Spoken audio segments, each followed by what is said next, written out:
करीब 22 साल का एक लड़का बहुत उदास और परेशान था और सोच में डूबा हुआ था। वह अपने दोस्त के पास गया जिसने उसे इतनी उदासी में पहले कभी नहीं देखा था। दोस्त ने पूछा, तुम परेशान लग रहे हो, जैसे कुछ सोच रहे हो। लड़के ने जवाब दिया, मेरी गर्लफ्रेंड ने मुझे मिलने के लिए बुलाया है, समझ नहीं आ रहा है कि जाऊं या नहीं। दोस्त ने सलाह दी, तुम्हें जाना चाहिए। अगर उसने बुलाया है तो कोई बात नहीं, लेकिन जाने से पहले तुम्हें कुछ प्रोटेक्शन लेना चाहिए। प्रोटेक्शन का मतलब था कि अगर उनके बीच संबंध बने तो लड़की प्रेग्नेंट न हो जाए। लड़के ने कहा, मैंने अपनी जिंदगी में ऐसा कुछ कभी नहीं किया है। दोस्त ने सुझाव दिया, तुम कुछ ऐसी गोलियां ले सकते हो जो तुम्हारी ताकत बढ़ा दें। इस सलाह पर लड़के ने कहा, मुझे इन चीजों की कोई जानकारी नहीं है। फिर उसने जानकारी जुटाई, गोलियों का इंतजाम किया और लड़की से मिलने चला गया। उन्होंने साथ में समय बिताया, लेकिन लड़के को यह नहीं पता था कि यह सब करने के बाद लड़की का यह आखिरी दिन हो सकता है। लड़की की तबीयत अचानक बिगड़ गई और कुछ ही समय में उसकी मौत हो गई। लड़की की मौत की खबर पूरे गांव और आसपास के इलाके में फैल गई। अखबार, टेलीविजन और सोशल मीडिया के माध्यम से जब लोगों को यह घटना पता चली तो उन्हें यकीन नहीं हुआ कि 22 साल का यह लड़का ऐसा घिनौना काम कैसे कर सकता है। यह घटना कई संदेश देती है और सिखाती है कि किसी भी कार्य को करने से पहले 1000 बार सोचने की जरूरत है। आज मैं आपको एक सच्ची घटना सुनाने जा रही हूँ जो उत्तर प्रदेश के कानपुर जिले की है। यह घटना कानपुर शहर के शिवराजपुर थाने के अंतर्गत 14 दिसंबर 2024 की सुबह 7 या 8 बजे की है, जब परिवार के लोग शादी समारोह से लौटकर घर आए और अपनी बेटी को आवाज देने लगे, लेकिन उसकी तरफ से कोई जवाब नहीं आया। बेटी बिस्तर पर नग्न अवस्था में लेटी हुई थी, मानो बेसुध और दुनिया से पूरी तरह बेखबर।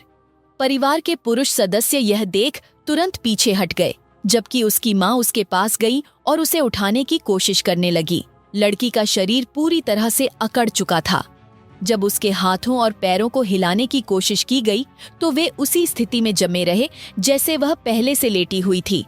यह बताया जाता है कि इंसान की मृत्यु के लगभग 6 घंटे बाद उसका शरीर जिस स्थिति में होता है वैसा ही कठोर हो जाता है।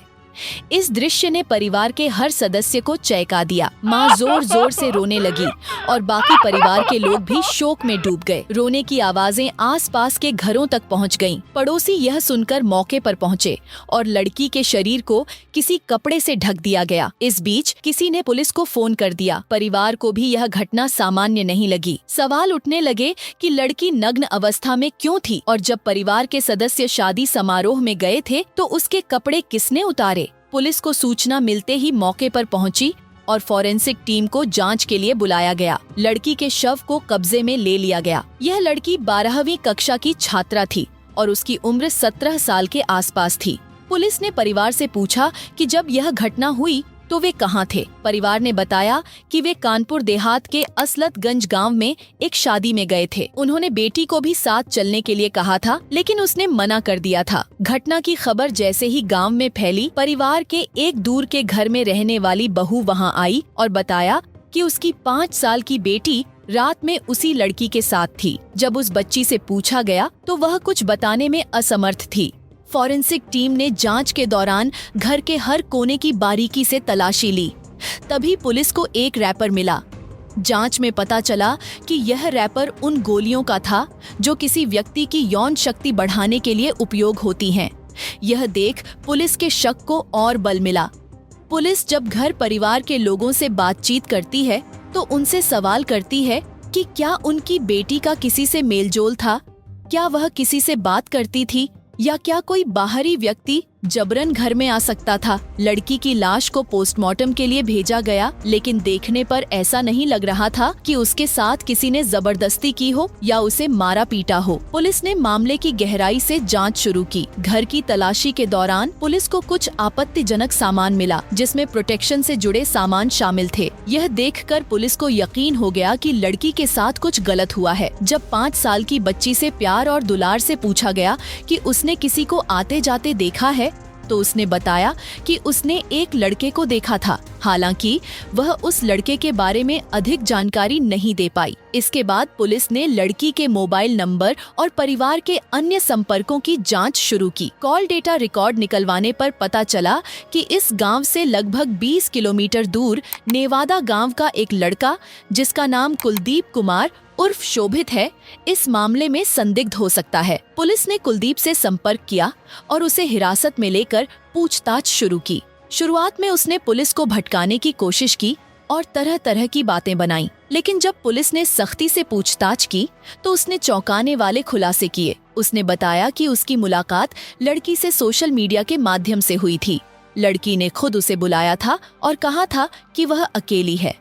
कुलदीप रात के लगभग 8:30 बजे लड़की के घर पहुंचा। उसने पहले से ही इस तरह के कृत्य की योजना बनाई थी।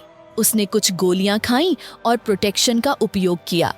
इसके बाद उसने लड़की के साथ शारीरिक संबंध बनाए।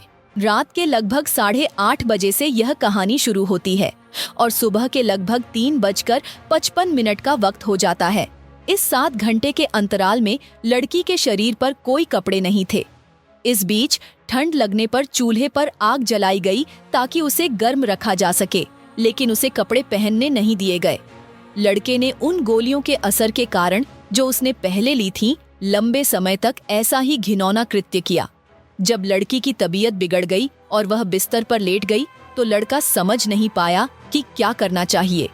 वह असमंजस में था कि आसपास के लोगों को बुलाए या मदद मांगे। उसने इस समस्या का समाधान निकालने के बजाय सोचा कि किसी तरह घर से भाग जाए। अगले दिन 14 दिसंबर 2024 को दोपहर के लगभग 12 बजे यह खबर सोशल मीडिया पर वायरल हो गई। खबर थी कि पास के गांव में जहां लड़की के परिवार वाले शादी में गए थे, वहां लड़की की मौत हो गई। जब यह खबर लड़के तक पहुंची तो उसे यकीन हो गया कि पुलिस उसे गिरफ्तार कर ही लेगी।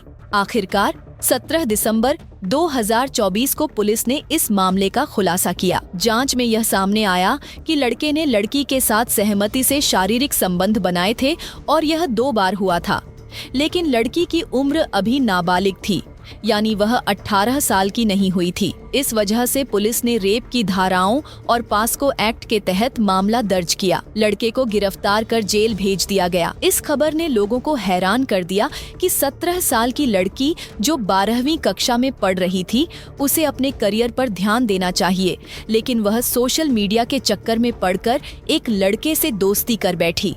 यह दोस्ती ऐसी थी कि जब घर में कोई नहीं था, उसने लड़के को बुलाया। यह पूरी घटना एक भयावह सच्चाई को दर्शाती है। दोस्तों, इस कहानी का उद्देश्य किसी को परेशान करना नहीं है, बल्कि आपको जागरूक और सतर्क करना है। किसी भी इंसान को ऐसा कदम उठाने से पहले सोच समझ लेना चाहिए। परिवार के विश्वास को तोड़ना किसी भी स्थिति में उचित नहीं है। उस लड़की ने जो किया वह गलत था, लेकिन लड़के का काम उससे भी ज्यादा निंदनीय था। अब शायद उसकी पूरी जिंदगी जेल की सलाखों के पीछे गुजरेगी। उसे 14 दिसंबर 2024 की उस काली रात का पछतावा जिंदगी भर रहेगा।